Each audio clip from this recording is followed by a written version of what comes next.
Hello friends. Today's Bible passage is 2 Kings chapter 1.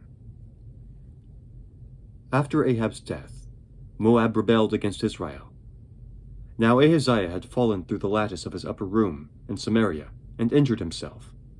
So he sent messengers, saying to them, "Go and consult Baal-zebub, the god of Ekron, to see if I will recover from this injury." But the angel of the Lord said to Elijah the Tishbite, "Go up and meet the messengers of the king of Samaria, and ask them, 'Is it because there is no God in Israel that you are going out to consult Baal-zebub, the god of Ekron? Therefore this is what the Lord says, you will not leave the bed you are lying on. You will certainly die.'" So Elijah went. When the messengers returned to the king, he asked them, "Why have you come back?" "A man came to meet us," they replied.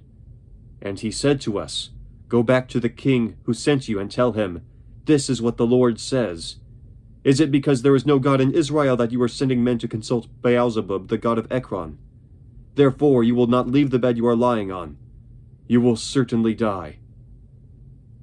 The king asked them, "What kind of man was it who came to meet you and told you this?"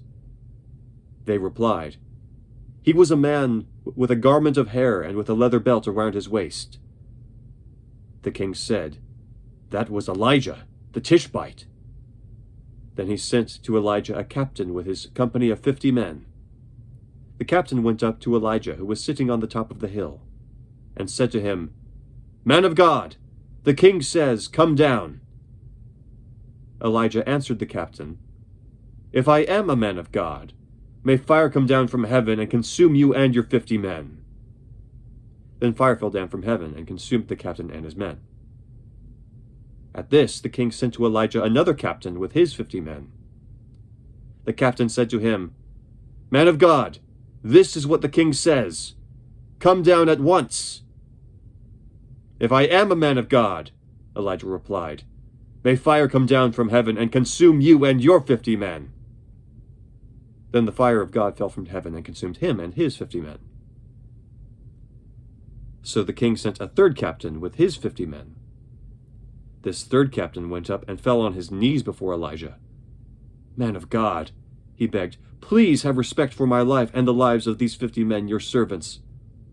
See, fire has fallen from heaven and consumed the first 2 captains and all their men. But now have respect for my life." The angel of the Lord said to Elijah, "Go down with him. Do not be afraid of him." So Elijah got up, and went down with him to the king. He told the king, "This is what the Lord says. Is it because there is no God in Israel for you to consult, that you have sent messengers to consult Baal-zebub, the god of Ekron? Because you have done this, you will never leave the bed you are lying on. You will certainly die." So he died, according to the word of the Lord that Elijah had spoken. Because Ahaziah had no son, Joram succeeded him as king in the 2nd year of Jehoram, son of Jehoshaphat, king of Judah. As for all the other events of Ahaziah's reign and what he did, are they not written in the book of the annals of the kings of Israel? The word of the Lord. Thanks be to God. Have a great day.